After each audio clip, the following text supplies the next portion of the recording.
watching Bluegrass Legends. Today's guest is Elisha Justice. Elisha was 2010 Kentucky Mr. Basketball, 2010 Kentucky Gatorade Player of the Year.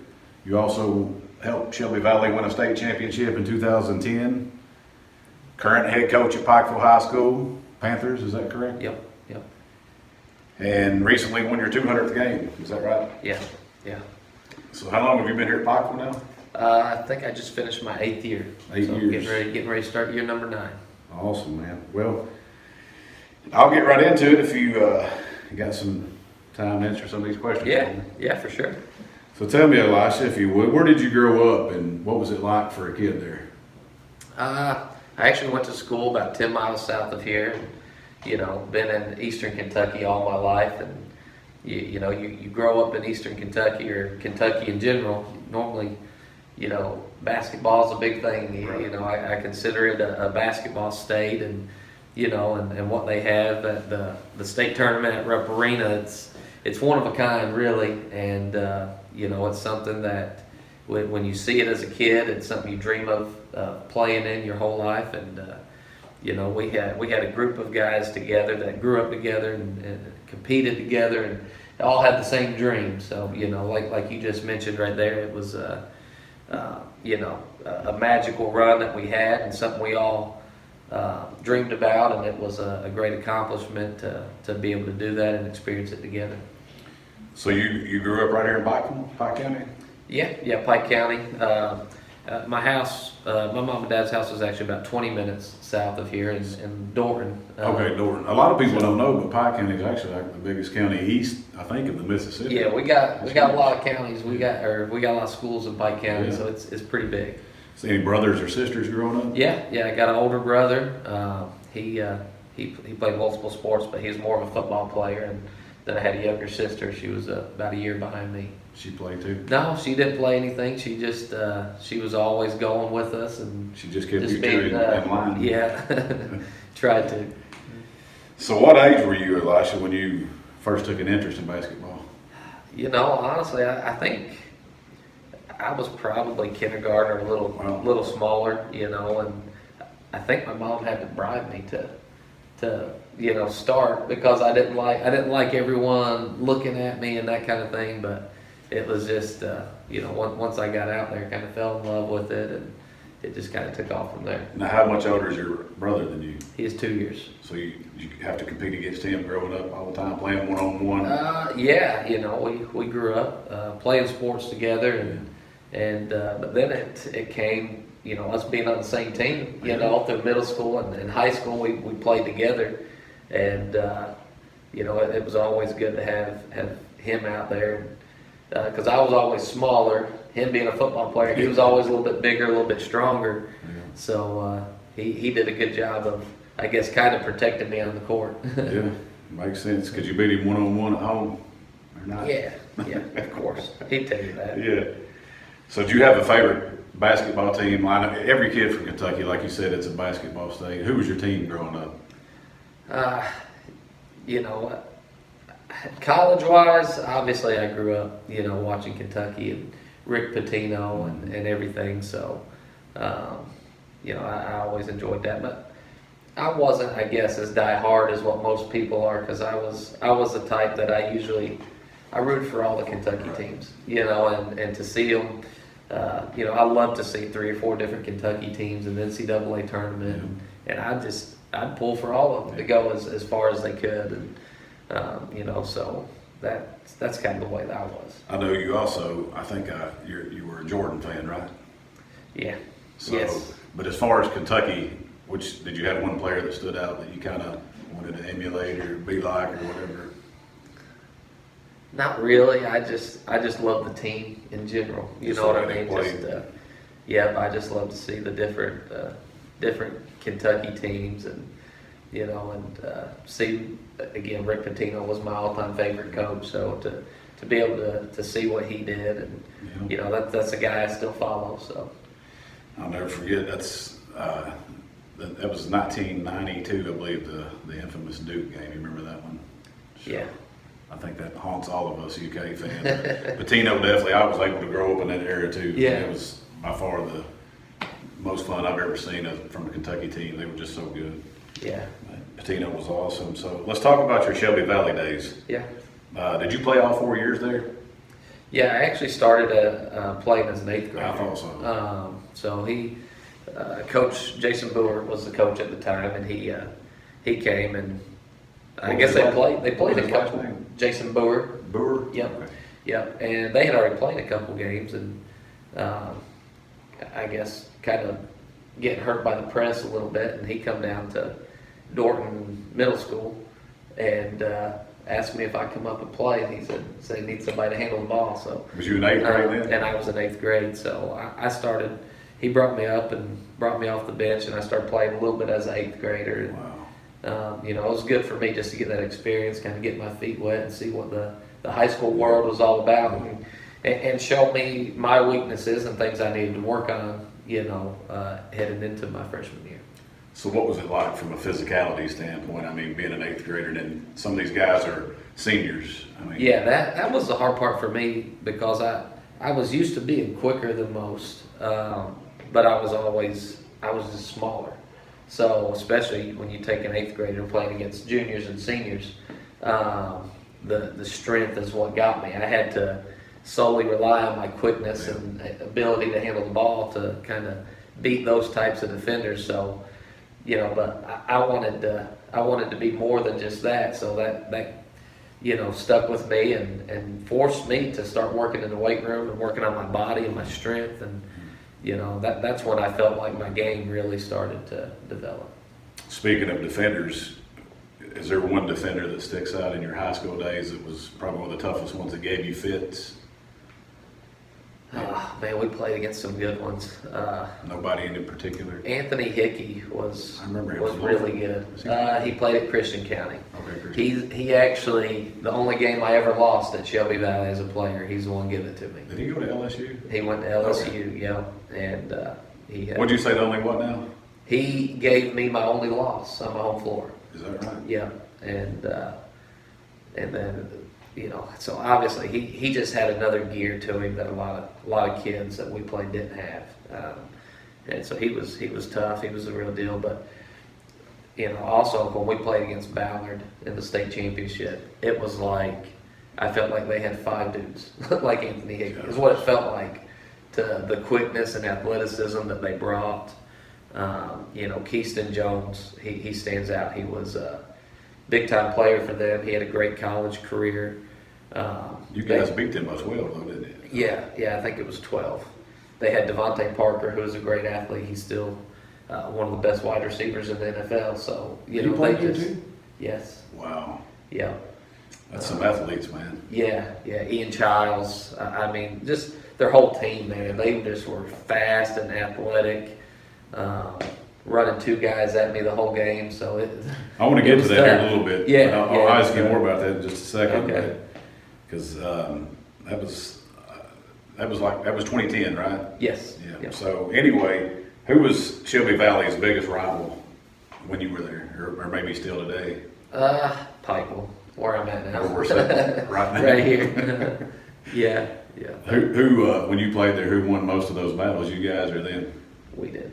We as in who? Shelby Valley. Yeah. Who was? What was your favorite away venue that you played in, and why would you say that? In high school, Yes. my favorite away venue. That's tough.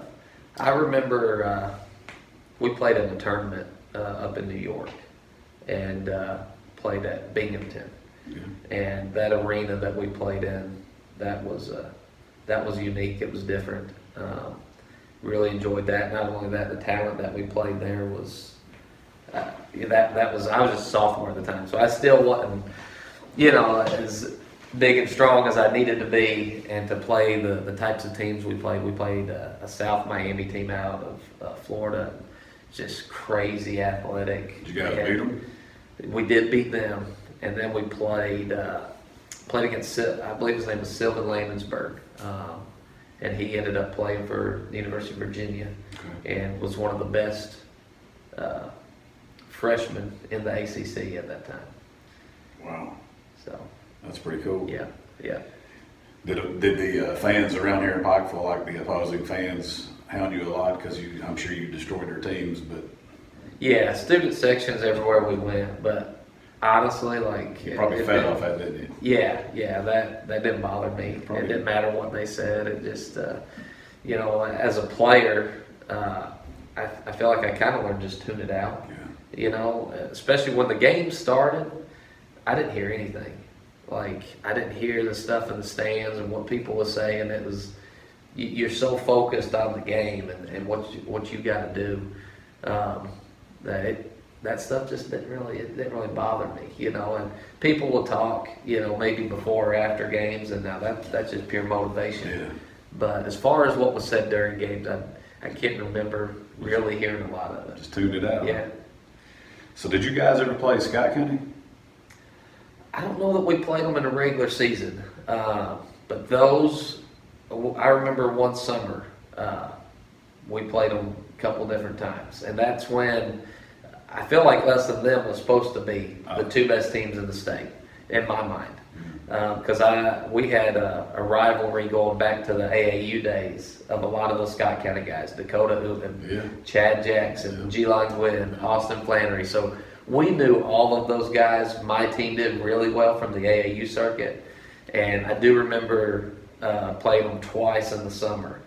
And we got them both times. But it was always good games. It was always extremely competitive. Hicks was pretty, he was intense. Yes, You know, yes, he loved was, it. and he always had his guys ready to play. He knew they was going to play hard and have some fight to them, but it was always fun. Those are the kind of games that, as a player, you love playing in. Yeah. So, like we said earlier, not many people can say they've won a state championship, and you were able to do that.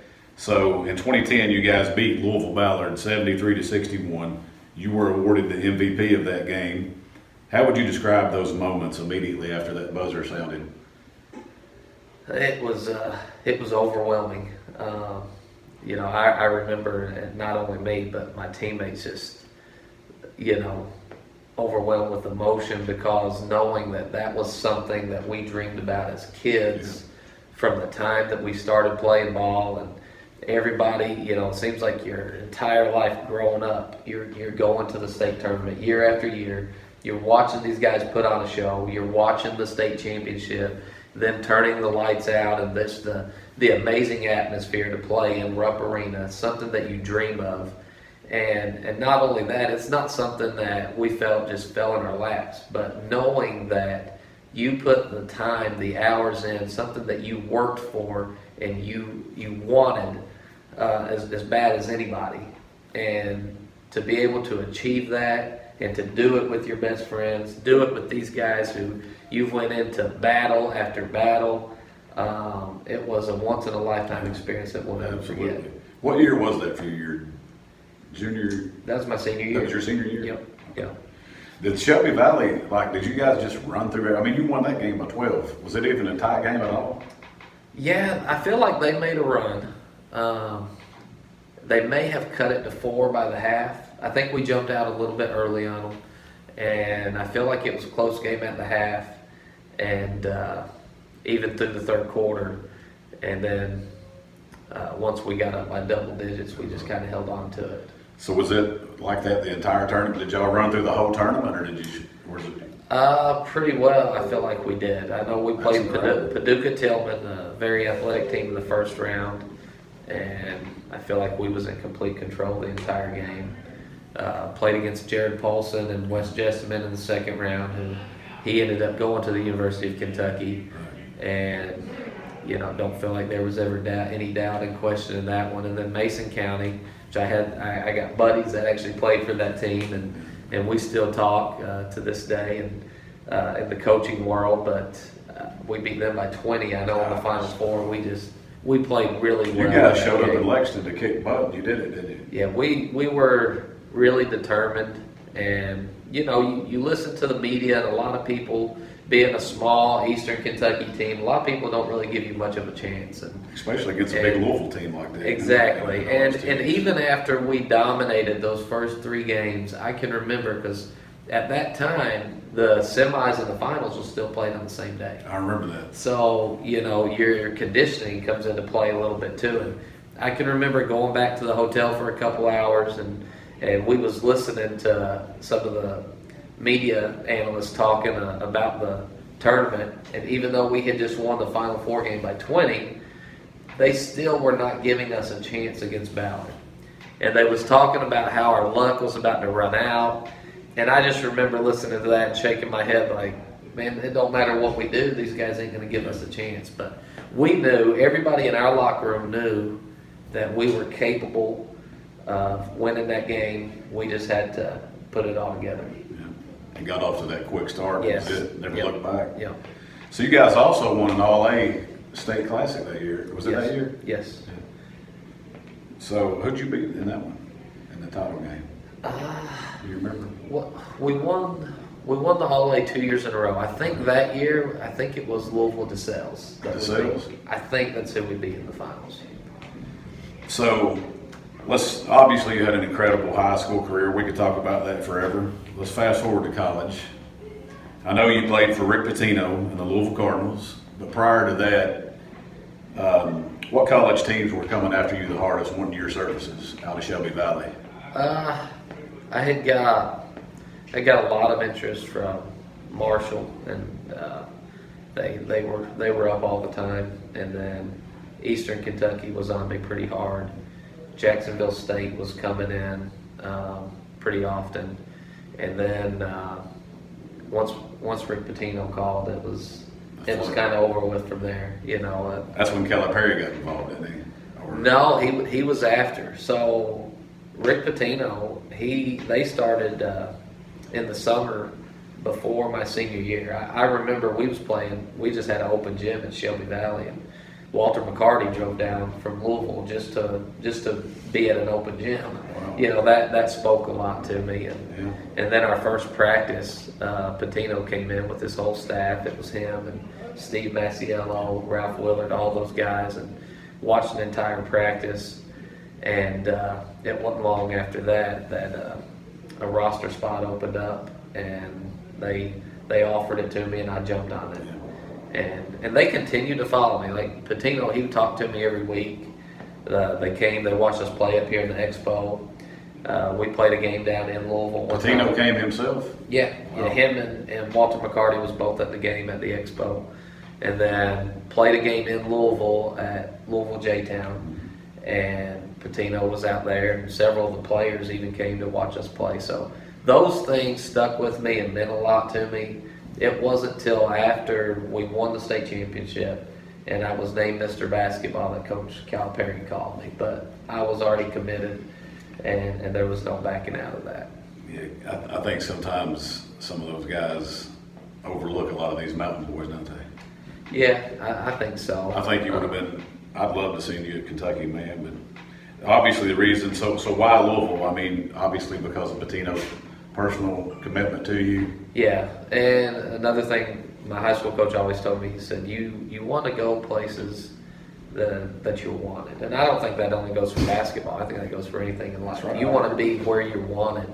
And from everything I just told you, those guys made me feel like they wanted me. Yeah, it was a good fit. And the style of play too. I felt like I was more suited for what Pitino was doing. He had a little bit of a history of playing the smaller guards because he would mix in a lot of different zones where you could hide those guards on the top of the zone and allow them to pressure and play full court. I mean, the things I did my whole life, I just felt like the system and what he was trying to do was much better suited for me. And this is a question you've been asked a million times. What was it like playing for him, Coach Pitino? It was a dream come true, and even though he was probably the hardest coach, as far as getting on his guys that I've ever played for, but he still, at the same time, he cares about his guys. And that's why we, to this day, we continue to follow him. And, wherever he's at, me and my wife, you'll see us at least at one game, if not more. Was Pitino's practice demeanor a lot different than his game day demeanor? I mean, they both are pretty intense. People don't understand the things that you go through. And I always, even in high school, I prided myself on being in better shape than anybody that I played against. And that's one of the things that he believes in too. And you knew every game you step into, you know that you're in better shape than the guys across from you. And I can remember times when not getting a sub, not getting a break in practice, having to go the entire time. And, I'd be guarding guys like Peyton Siva, one of the fastest dudes in the world, and Russ Smith, and never get a break. You just you've got to sustain it, the entire time. And, people, they obviously at that level, you have your pregame shoot-arounds. And if you're playing a 6 o'clock game, you've probably got a shoot-around at 10 o'clock in the morning, 11, something like that. And what most people would consider a walkthrough, come in and shoot a little bit. Ours wasn't a walkthrough. We would come in on game day, and it was literally like an hour and a half practice, pressing, getting up and down, just the same things we do in practice the whole time. And there wouldn't be a dry spot on your shirt when you got out of there. That's how intense that it was. And then you go straight from that. You go back and you get your pregame meal, and then you start getting ready for the game. And but when you do that over a period of time, obviously you're going to be in better shape. Best shape of your life. Yeah. Can you do that right now? I can't do that right now. I wish I could. So you look like you could, man. So you played 2 seasons for Louisville, and in your debut, your college debut game, a high school kid out of Pikeville, Kentucky, goes to Louisville. That was the ACC then too, right? No, still Big East. Was it Big East then? Yes, that's the Big East when the Big East was the Big East. So you go to the Big East right out of the mountains. You score 12 points in your college debut against a tough Butler team. But more impressive to me, man, you pulled down 6 rebounds. What was you trying to do? A double-double? Did you have that in your mind, or did it just happen? No, honestly, I didn't even know if I was going to play. I knew from talking to other guys that played for Patino that usually he didn't play a lot of freshmen at that time. And, Peyton, he just happened to get in foul trouble early. He got picked up 2 quick fouls, and he called me, and like I said, I was kind of shocked. What did he say on the bench? Do you remember? He just, with no hesitation, he just looked at me and said, "Get Peyton." And so I got up and went in the game and just tried to play with confidence. But it was an exciting time just because it was the first ever game in the Yum Center. We were playing against Butler, who just played in the national championship game, and I believe they went on to play in the national championship game again that year. So we were playing against a really good team, and I just tried to do my job and no nerves. You probably had some nerves. Yeah, I did a little bit, but the more time you get on the court, that goes away for the most part. And that was the first game in the Yum Center? First game ever in the Yum Center. Was it packed? It was packed. Yeah. So at Louisville, another thing, your ball security was incredible. You rarely turn the thing over, man. People don't realize that, and I look at stuff like that a lot more than the other stats. Yeah. I may be wrong, but I don't think you ever committed more than 1 turnover in any game, did you? I wouldn't know. Yeah. I couldn't tell you that. I know one thing, you went 83 minutes of actual court time without a turnover. Wow. And then, that's incredible, man. So Marquette ended that streak for you. I guess you turned it over against Marquette. Do you remember that or not? I remember that game. Man, we was playing Marquette, and Peyton, for whatever reason, I guess, just kind of struggled a little bit. And I'll never forget. It was one of the few games that Coach closed the game with me at the point, and we was down like 17-18 with 6 minutes left, and I know I never scored a point in that game, but just being in and trying to take care of the basketball, not turn it over like you said. And at that time we had Preston Knowles, who, in my opinion, was one of the best players in the Big East, and he could get hot, and he got hot. And it was just like, offensively, it was find Preston, get Preston the ball, and he just continued to make unbelievable shot after unbelievable shot, all the way down to the point that we got within one, and then we hit a shot with about 3 seconds on the clock to go up by one and win the game. That was one of the most memorable games I've ever. And you were down 18 with 5 minutes to go? 18 with 5 or 6 minutes, I believe. That's almost as impressive as the LSU comeback. You remember the 39 point, or was it 31 points maybe, when Kentucky was on the road years and years ago? Yeah. And when Pitino was coaching Kentucky. That's crazy, man. Yeah. So that just shows you Pitino's, I mean, it speaks a lot about him because he never gives up, does he? I mean, it's never over. You know, he believed a lot in, like we said, being in better shape than the other guys and pressing the entire time and being able to wear them down. So he always told us, you never expect to be down 18 with 5-6 minutes left. But the style of play, he would always tell us that we're going to make a run in the second half. Like, he knew it, he believed it, we believed it, and it came to fruition that night. Yeah, 100%. You just continue to fight. Why did he nickname you the Bullet? I guess because compared to some of the other high school kids, I look pretty fast on the court. Because I know playing in the Big East, I didn't feel like the fastest one on the court. So I think it was just from watching me, play around here in high school basketball. He thought I looked pretty fast. Yeah. All right, let's switch gears a little bit. You would leave Louisville after 2 seasons to play college basketball for your hometown school, Pike. Yep. Pike, is that the Bears, Pikeville Bears? Yep. So how did that feel coming home to finish your college career in front of the fans who adored you for your entire life playing here in Pike County? Yeah, it was good, and always had a great relationship with Coach Wells as well, and and more something. It's more so just to be closer to home. My papa got real sick during that time, and wanted to be as close as I could to him, and to be able to play for my hometown at the same time, that just that made it even sweeter. But we had a couple good years and made some good runs, and I actually made some of my best friends playing for UPike. And you guys probably played Georgetown where I live. Did you play those guys?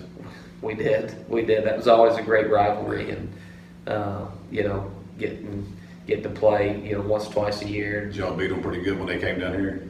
I feel like we got them pretty good here. I don't think we got them at their place. I know we beat them pretty good when they came here, and then got them in the conference tournament. Now, as you would know better than anybody, the talent level in the NAIA at that level is really good and very competitive. How would it compare or contrast to the guys at Louisville and the Big East? Is it as big of a discrepancy as people think or not? You get some really good talent at the NAIA level, and some of the guys that I played with was really good. And Deuce Briscoe is one that I'll always remember. He just knew how to play. He knew how to score the basketball. He was smaller than me. Honestly, I felt like I was quicker than him, but this dude could score on anybody.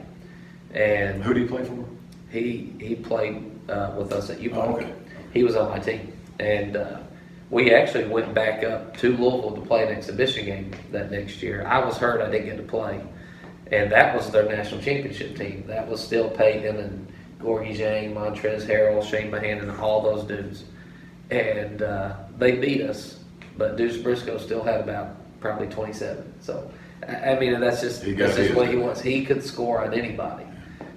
So you get some high level talent like that in the IA, but I guess when you get into the Big East, it's just from top to bottom.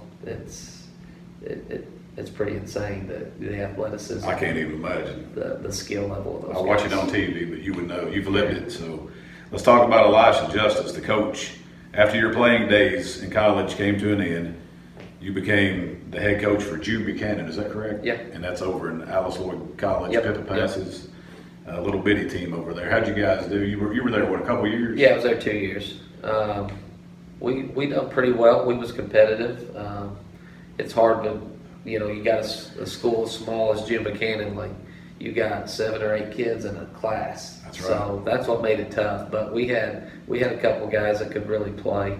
The problem was after you get past, your top 5, top 6 guys, you've only got middle school kids left to play. And that's where that conditioning comes in, right? Yeah, but it was good, and I believe it was my second year. We playing against the best team in the region in the semifinals, and had chances to win, just couldn't get over the top. But that's incredible. If people don't know, look it up, Jude Buchanan. Look how small they are, and to be able to compete, speaks volumes. So from Jude Buchanan, you took over here at Pikeville High School. Yeah. It's 2 years at Jude Buchanan, and then the Pikeville job came open, and I got that, and I've been here for the last 8 years. And you recently won your 200th game. Congratulations on that. That's a very impressive milestone. What type of team do you expect to have here next season? Are you guys? I'm excited. I think we just graduated 6-7 guys, so I think a lot of people look for us to fall off a little bit. But is this the 15th region? Yes. Is it? Okay. Yeah.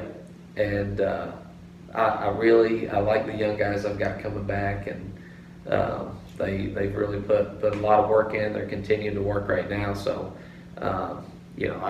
I don't mind it when people kind of write us off a little bit, because sometimes it's good to come up as the underdog and surprise people, and I think that's what my guys are going to do. It kind of takes that pressure off of you too, doesn't it? Yeah. So I guess that's about all I got, Elisha. But before I go, I want to hit you with what I call my little rapid fire segment. I'm just going to give you 5 questions and tell me the first thing coming to your mind, okay? The one food that Elisha Justice cannot live without is? Chicken. If you could have dinner with only one person, past or present, who would it be? My wife.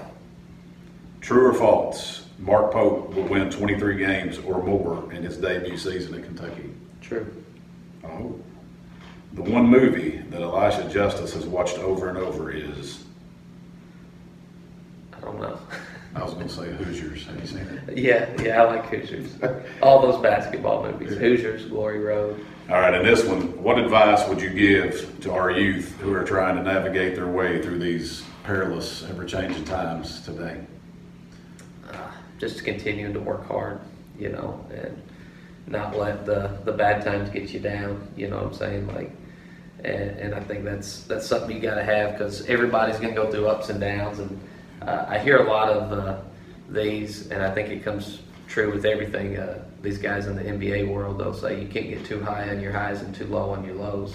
I think you got to find some balance there and not get too high on yourself, but at the same time, in the bad times, you can't get too low either. You got to continue to fight, work, believe in what you want. That's awesome, man. Coach, thank you for your time. Appreciate you. Thanks for letting